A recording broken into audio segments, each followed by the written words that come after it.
천사들 왕래하는 것과 하늘의 영광 보리로다. 이것이 나의 간증이요 이것이 나의 찬송일세. 나 사는 동안 끊임없이 구주를 찬송하리로다. 주 안에 기쁨 누림으로 마음의 풍랑이 잔잔하니 세상과 나는 간 곳 없고 구속한 주만 보이도다. 이것이 나의 간증이요 이것이 나의 찬송일세. 나 사는 동안 끊임없이 구주를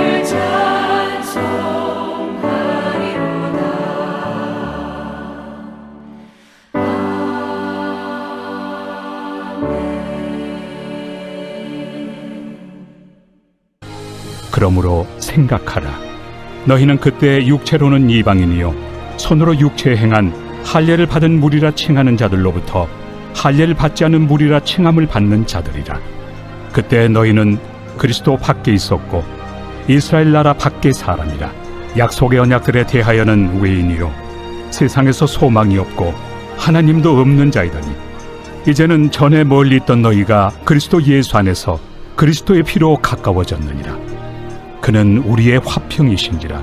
둘로 하나를 만드사 원수된 것 곧 중간에 막힌 담을 자기 육체로 허시고 법조문으로 된 계명의 율법을 폐하셨으니 이는 이 둘로 자기 안에서 한 새 사람을 지어 화평하게 하시고 또 십자가로 이 둘을 한 몸으로 하나님과 화목하게 하려 하심이라. 원수된 것을 십자가로 소멸하시고 또 오셔서 먼 데 있는 너희에게 평안을 전하시고 가까운 데 있는 자들에게 평안을 전하셨으니 이는 그로 말미암아 우리 둘이 한 성령 안에서 아버지께 나아감을 얻게 하려 하심이라. 그러므로 이제부터 너희는 외인도 아니요 나그네도 아니요 오직 성도들과 동일한 시민이요 하나님의 권속이라. 너희는 사도들과 선지자들의 터 위에 세우심을 입은 자라. 그리스도 예수께서 친히 모퉁이 돌이 되셨느니라. 그의 안에서 건물마다 서로 연결하여 주 안에서 성전이 되어가고 너희도 성령 안에서 하나님이 거하실 초소가 되기 위하여 그리스도 예수 안에서 함께 지어져 가느니라. 다음 소프트웨어 부사장인 송길령 씨가 최근에 모 프로에서 이런 말을 한 적이 있습니다. 사회는 너무 빠르게 변합니다. 두렵고 걱정되죠. 우리는 어떻게 적응해야 할까요? 원래 직업은 협력의 모델에서 나왔습니다. 한 사람이 집을 짓고 농사도 짓고 빵도 굽고 하는 게 어려우니까 나눠서 일을 하게 된 거죠. 그런데 지금은 협력의 모델이 도외시되고 직업 자체가 목적이 되어버렸죠. 네, 이 말은 변화에 어떻게 적응하며 살아가고 있는가에 대한 화두를 던집니다. 예전에는 가능했던 일이 지금은 불가능한 일이 되어버린 것도 많고 그때는 옳았지만 지금은 옳지 않은 일들이 많다라는 것을 의미하기도 합니다. 하나님은 예수님을 통해 우리 가운데 있는 적대감을 허무시고 우리가 모두 함께 그분께 나아갈 수 있도록 변화시켜 주셨습니다. 그 변화에 우리는 어떻게 반응하고 있는지 돌아보시기 바랍니다. 먼저 바울은 그때와 이제는 이라는 단어로 대조하면서 그리스도를 통해 이방인 성도들에게 변화가 일어났다라는 것을 강조합니다. 손으로 육체에 행한 할례를 받은 유대인들은 이방인을 할례를 받지 않은 무리라고 부르면서 단순히 지역적으로 이스라엘 밖에 사는 사람으로 여긴 것뿐만 아니라 하나님의 언약에서 제외된 사람들이다라고 여겼습니다. 그런 이방인들이 이제는 그리스도를 통해서 하나님의 언약 백성이 되는 그런 변화가 일어났습니다. 여기서 우리는 유대인들이 이방인을 무할례자라고 부르면서 차별한 일을 통해서 귀한 깨달음을 얻게 됩니다. 누구라도 세상의 종교적, 문화적 기준으로 다른 사람을 판단하고 차별해서는 안 된다라는 것입니다. 바울은 우리가 생각할 것이 있다면서 이야기를 시작합니다. 할례를 말하면서 손으로 육체에 행한 것이다 라고 표현했습니다. 당시 유대인들은 이방인들을 무할례자라고 하면서 판단하고 차별했습니다. 자신들만의 뭔가를 여기면서 우쭐대는 그런 것이죠. 그런데 바울은 이것이 옳지 않은 일이다 라고 말합니다. 무엇보다 세상적인 기준으로 다른 사람들을 판단하고 평가하고 차별해서는 안 된다라는 것입니다. 자신과 지역적, 인종적, 문화적 차이가 있다고 해서 다른 사람들을 자기 기준으로 함부로 판단하고 차별하는 사람은 편협한 세계관에 갇혀 사는 것입니다. 더욱이 예수님이 그분의 피로 행하신 구원 사역을 무시하는 것이 됩니다. 자신과 다르다고 해서 함부로 판단하며 차별하는 사람들을 볼 때에 어떤 생각이 들었는지 떠올려 봅시다. 자신인 국적이나 인종이나 문화가 다른 사람들을 어떻게 대하고 있는지 한번 돌아볼 필요가 있는 것입니다.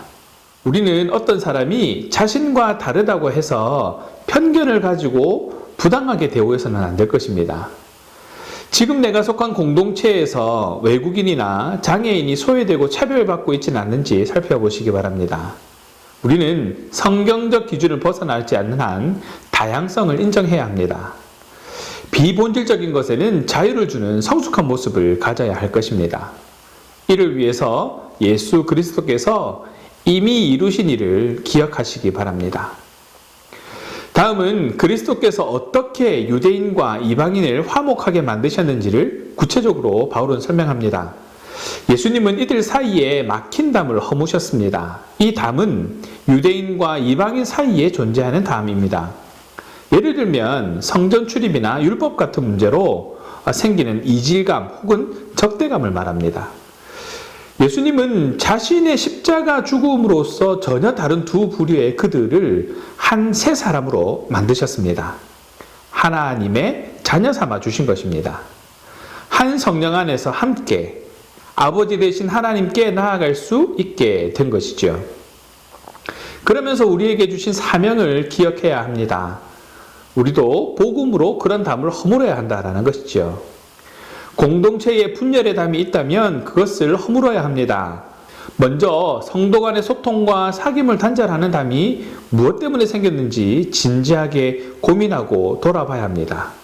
그리고 그리스도께서 이루신 회복 사역을 기억하면서 서로를 받아들여야 합니다. 예수님은 자신의 죽음으로 유대인과 이방인 사이에 존재하는 그 뿌리 깊은 종교적 벽을 허무시고 그들을 하나의 새로운 공동체로 만드셨습니다. 예수님을 따르는 사람들로서 그리스도인들은 그들 사이에 놓은 담을 허물어야 하는 것이죠. 세상이 불가능하다고 말하는 하나됨이 신앙 안에서는 가능하다라는 것을 보여주어야 합니다. 한국교회가 그리스도의 사랑으로 사회 도처에 만연해 있는 분열의 담을 허물어야 함에도 그러지 못하고 있는 현실입니다. 못하는 건지 안 하는 건지 알 수 없을 지경입니다. 심지어 굳이 그렇게까지 해야 하는가 하는 의구심을 품는 경우도 많습니다. 우리 모두 이것을 안타까워하면서 깊이 회개해야 합니다. 용서해 주시고 회복시켜 주시고 화목하게 하시는 그리스도의 사역의 본질로 돌아가기 위해서 몸부림치는 그런 모습들이 저와 여러분의 모습이어야 할 것입니다. 가정이 깨어졌다면 그리스도의 사랑을 품고 하나 되도록 힘써야 합니다. 직장이 분열되었다면 우리 자신이 평화의 도구가 되어서 화해와 회복이 일어날 때까지 절대 포기하지 않아야 합니다. 교회가 지역사회의 하나됨에 앞장서야 할 것입니다. 그 일에 귀한 도구가 되는 저와 여러분 되기를 간절히 바랍니다. 이제 바울은 그러므로라고 다시 말을 시작합니다. 그리스도께서 죽으심으로 이루어진 화목 사역의 결과를 요약하고 있습니다. 이제 이방인은 그리스도를 통해 하나님께 속한 자가 되었다고 말하고 있습니다. 바울은 이것을 강조하기 위해서 하나님 나라의 시민과 하나님 나라의 권속이라는 말을 썼습니다. 즉 하나님의 가족이 되었다라는 것을 말합니다. 또한 그리스도를 통해 함께 지어져 가는 성전이 되었다라고 말합니다.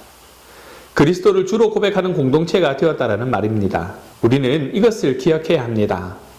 우리가 그리스도 안에서 하나 되어 연합을 이룰 때에 하나님이 우리 안에 거하시고 영광 받으신다는 것 말입니다. 성도는 하나님 나라 확장을 위해 서로 연합해야 합니다. 어려움에 처한 사람들을 돕고 한국 사회가 당면한 문제를 해결하고 복음을 온 세상에 전하기 위해서 성도가 함께하면서 서로 도와야 합니다. 하나님이 맡겨주신 일을 이루기 위해서 지금 우리가 연합해야 할 사람이 누구인지 구체적으로 생각해 보시기 바랍니다.